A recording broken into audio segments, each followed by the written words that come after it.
এটা 390 টাকা গায়ের রেট, 400 টাকা নিয়েছে। দ্রব্যমূল্য আসলে যেমন তেল, ডাল, চাল এগুলোর দাম যদি না বাড়ে তাহলে সাধারণ লোকের জন্য ভালো, আমাদের মতো। সরকার এটা মনিটরিং করলে আমার মনে হয় ঠিক হতে পারে, তবে এটা দাম বাড়তি হইলে সরকারের ব্যর্থতা তো একটু থাকেই। সোয়াবিন তেল প্রত্যেকটা কোম্পানি বডি রেট থেকে প্রায় 5 থেকে 7 টাকা করে কমে আমাদেরকে দিতেছে। তো সেক্ষেত্রে আমরা বডিতে যা লেখা থাকে তাই বিক্রি করি। এখনো অবধি কোনো ডিলার, কোনো কোম্পানির ডিলারই এসে আমাদেরকে জানায় নাই যে দাম বৃদ্ধি পাবে বা দাম বাড়বে আগামীকালকে। তো সেক্ষেত্রে আমাদের এই ব্যাপারটা জানা নাই।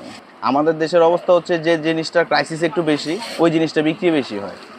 যেমন ধরেন আরও বিগত অনেক দিন আগে লবণের উপর একটা প্রভাব পড়ছিল। রাস্তাঘাটে যার 1 কেজি লবণ না লাগছে সে 20 কেজি করে লবণ কিনছে। তেলের দামটাও সেম। এমনও কাস্টমার আছে যার লাগে না মাসে 2 লিটার, সে কিনে 20 লিটার। সারাদিনে ডাউল বিক্রি করতে পারিনি 1 কেজি, কিন্তু তেল গেছে 4 কার্টন। সো বিক্রির উপরে প্রভাব পড়বে কিনা এটা এখনও বলা যাচ্ছে না।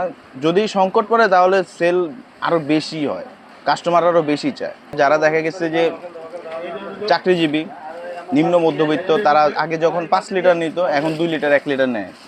আগে নেওয়ার দেখা গেছে সারা মাসেরটা নিত, এখন ডিলিটটা ডেলে কিনে। ওনাদের একটু সমস্যা হচ্ছে। 5 লিটার 950 টাকা আগের দামই আছে। বৃদ্ধি করলে আর কিছু করার তো নাই। মানে যদি সরকার বাড়ায় তাহলে বাড়বো, না বাড়াইলে নাই। আমগো বাড়লেও খাইতে হইব, কমলেও খাইতে হইব। লিটার হচ্ছে 200 টাকা করে বিক্রি করতেছে, আর 5 লিটার যেটা ওটা গায়ে রেটে বিক্রি করা হইতেছে 955 টাকা এমআরপি, 955 টাকায় বিক্রি করা হইতেছে। কিনা পড়তেছে, কিছু তেল পড়তেছে 50 টাকা কিনা, কিছু তেল পড়তেছে 45 টাকা কিনা।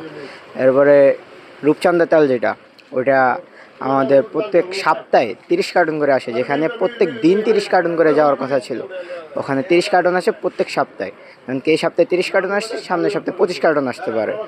তাহলে ভাই বর্তমানে তেলের দাম হাই রেটে চলতেছে। কিছু কিছু ক্রেতা আছে যেমন কি বাসায় ওদের 5 লিটার লাগে, ওরা একসাথে 1 মাসে যেখানে 5 লিটার ইউজ করে ওখানে 2 মাসের জন্য একসাথে স্টক করে রেখে দেবো। তো ওই জায়গায় আমাদের সংকট সিন্ডিকেট শুরু হয়ে যায়।